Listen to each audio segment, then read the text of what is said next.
په افغانستان کې د یوې لویې کارخونې جوړولو اعلان وشو. دغه کارخونه څه ډول او کوم ځای کې جوړیږي؟ درنو لیدونکو ستړي مه شئ.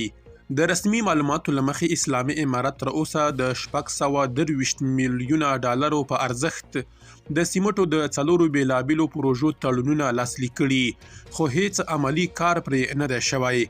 نیوکې دا دي چې اسلامي امارت د خپلو تبلیغاتو لپاره د رسنیو پر وړاندې دغه ډول تړونونه لاسلیک کوي، خو په عملی توګه یې د پیلېدو هیڅ راز شواهد نه لیدل کیږي. له اسلامي امارت سره دغه ډول تړونونه د بهرنیو شرکتونو له لوري کیږي چې د افغانستان دننه د پروژو هیڅ ډول مخینه نه لري او ډیری نوي رامنځته شوي دي.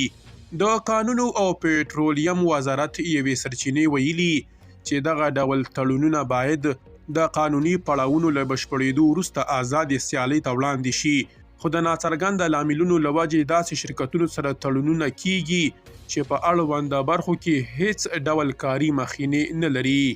د سیمټو یو کاروباري افغانستان انټرنیشنل ته ویلي چې اسلامي امارت په غولونکې توګه د سیمټو د کارخونو د کار د پیلېدو خبرې کوي او دوی اړ دي چې د پاکستان په ګډون له نورو هیوادونو څخه سیمټ راولېږدوي.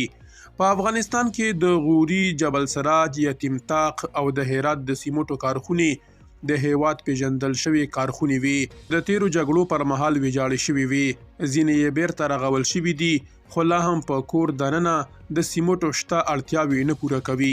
د یو تازه خبر له مخې په کابل کې د مرغومې پر 4مه د اسلامي امارت تر واک لاندې د کانونو او پټرولیم وزارت په یوې غونډه کې چې د اسلامي امارت اقتصادي مرستیال مولا عبدالغني برادر هم پکې برخه لرله، د 145 میلیونه ډالرو په ارزښت د لوګر د سیمټو کارخونې تړون لاسلیک کړ.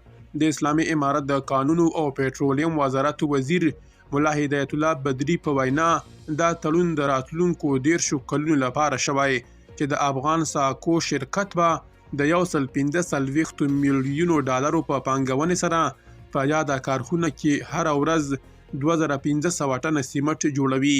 اسلامي امارت پر دې باور دی چې د دغې پروژې په وسیله به سلګونه کسانو ته د سیمټو د پنځونې په برخه کې د کار کولو واره برابر شي.